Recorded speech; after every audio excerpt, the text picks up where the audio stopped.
feel when you lie awake? Hi everybody, my name's Andrew and today I'm driving a 2024 Volvo XC60 T8 Recharge Ultimate Black Edition. That's a hell of a name, isn't it?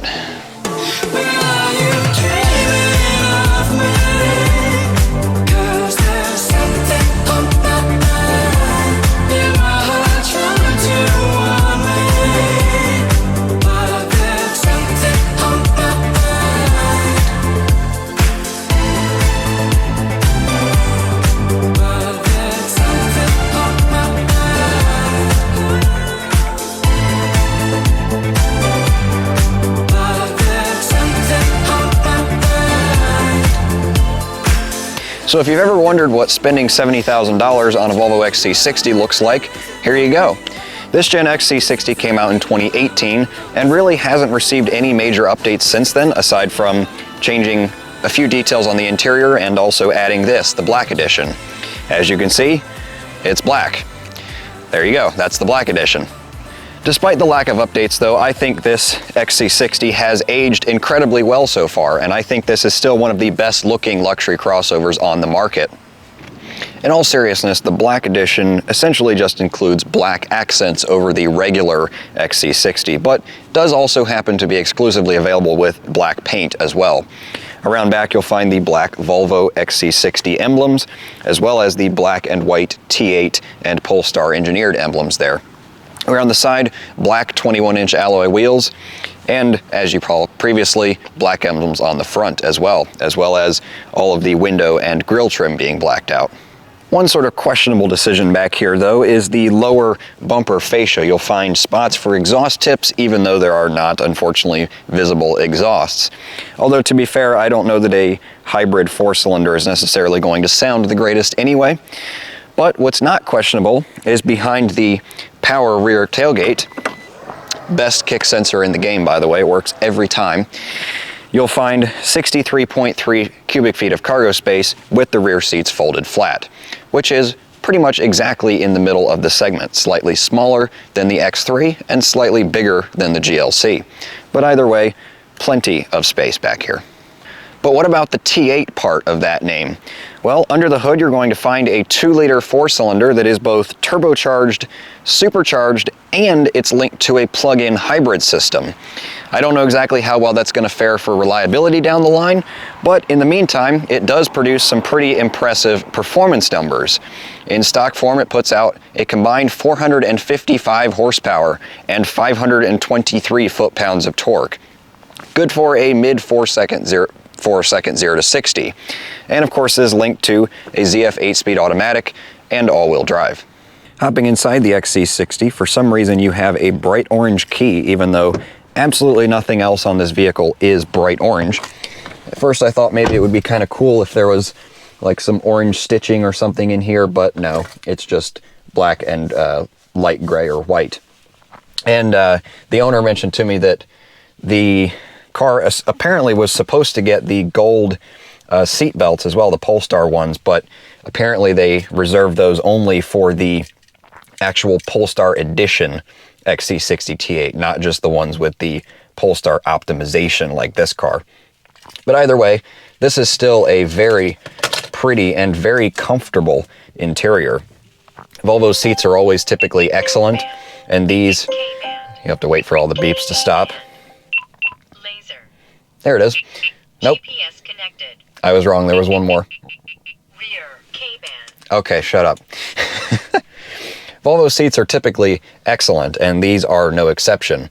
These are the 16-way Napa leather front seats. They have all the adjustments you could ask for, and they're great. Everything else in here too feels super nice. Leather-wrapped steering wheel, crystal Orfors Sweden written on it there, crystal shifter.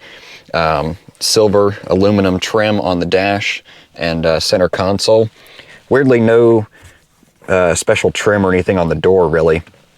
But either way, this is definitely a quality luxury interior, and I would say worth every bit of the $70,000 price tag.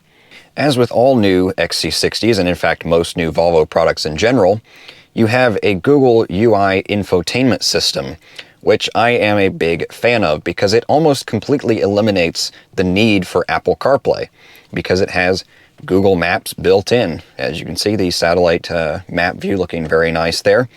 And so if you just pair your phone with Bluetooth or you use the built-in Spotify app, that's really all you would be doing with CarPlay anyway.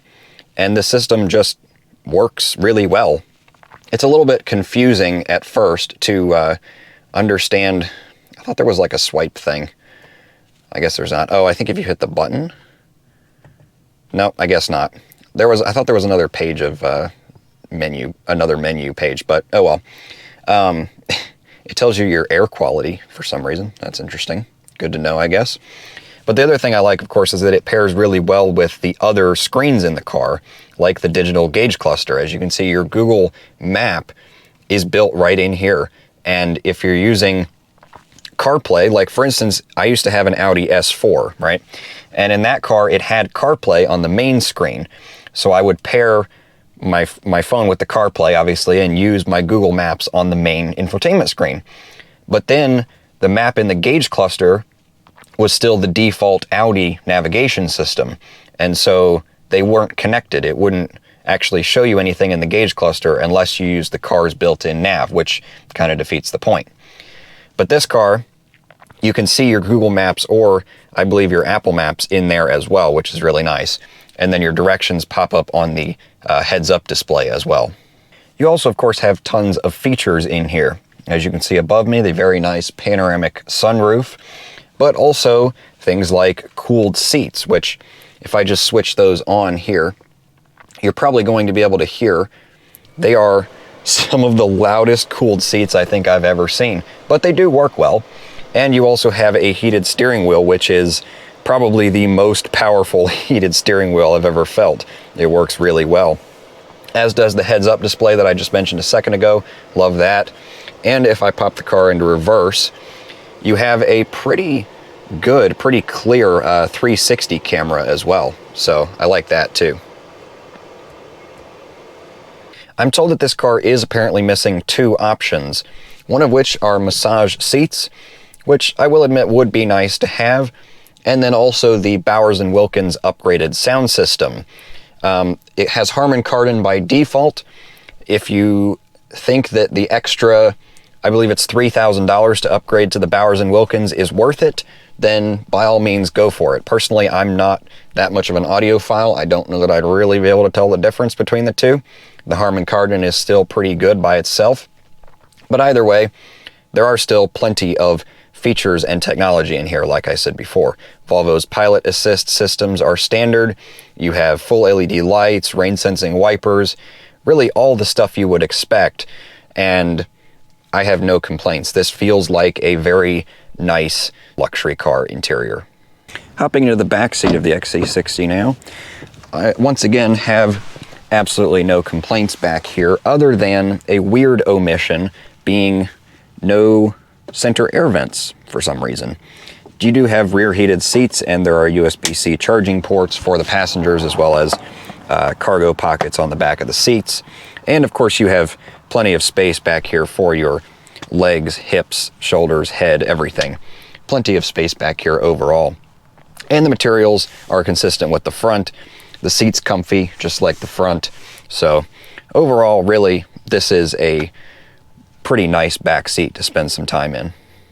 Once you get the XC60 out on the road, despite this particular car's lack of air suspension, that is the only other option that I forgot to mention before that is missing, this thing still rides really nice, which to be honest is kind of surprising because it's on 21-inch wheels. You would think that that would absolutely ruin the ride, but honestly it doesn't. This thing, I mean, you can feel bumps, don't get me wrong. It's not like cloud-like or anything necessarily, but it still rides really nice. And road noise is honestly a little bit louder than you might expect, but it honestly probably depends on what kind of road surface you're on. Like, you're gonna be able to hear quite a bit right now, I think, because this pavement here is a lot louder than the one that we were just on back there. But either way, this thing still drives essentially how you would expect. It's a again, a $70,000 luxury crossover, and it feels like it.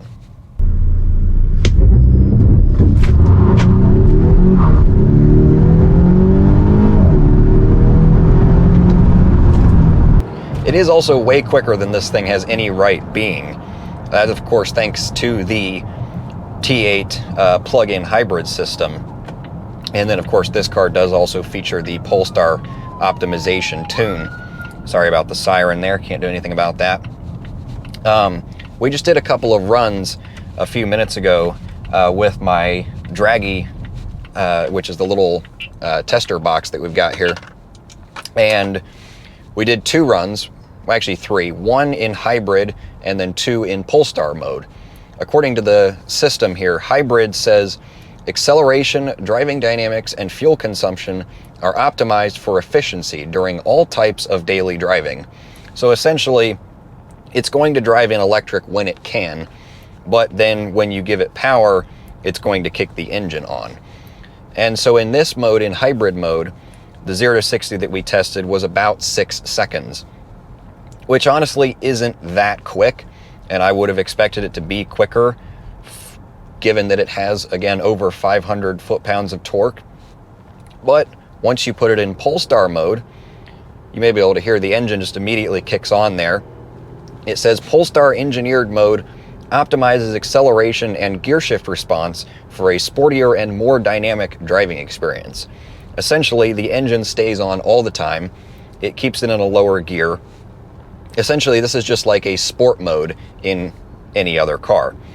And in Polestar mode, our runs were 4.7 and 4.4. So my estimate previously of a mid 4-second 0 to 60 is pretty bang on. And honestly, like I said, that is way quicker than this thing really needs to be.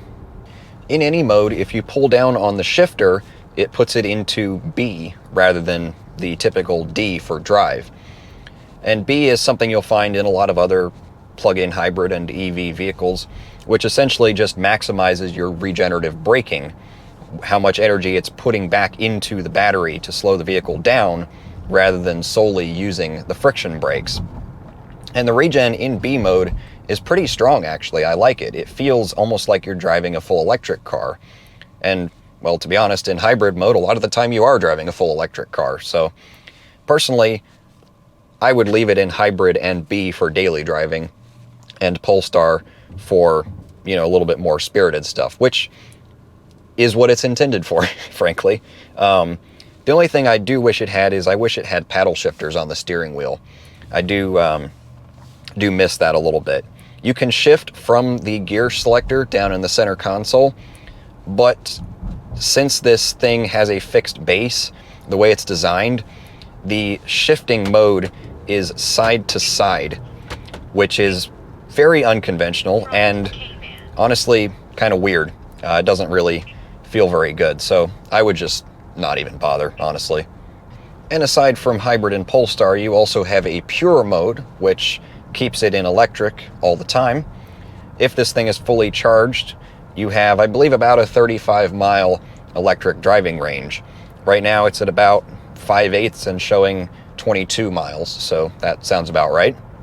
You also have an off-road and a constant all-wheel drive mode, but honestly, who's going to be off-roading this car? Nobody. Aside from that, like I said, it drives like any other luxury crossover SUV. The plug-in hybrid system is pretty smooth. The ZF 8-speed is fairly snappy when it needs to be. Like I said, I do miss paddle shifters, but other than that, this is a very comfortable, well-riding, just nice luxury crossover. That's really all I can say about it. I like it. Overall, I've really enjoyed my time today driving the XC60 T8 Recharge Ultimate Black Edition. Despite the silly name, it is an excellent car. And as always, if you enjoyed this video, give it a thumbs up or consider subscribing for plenty more content to come.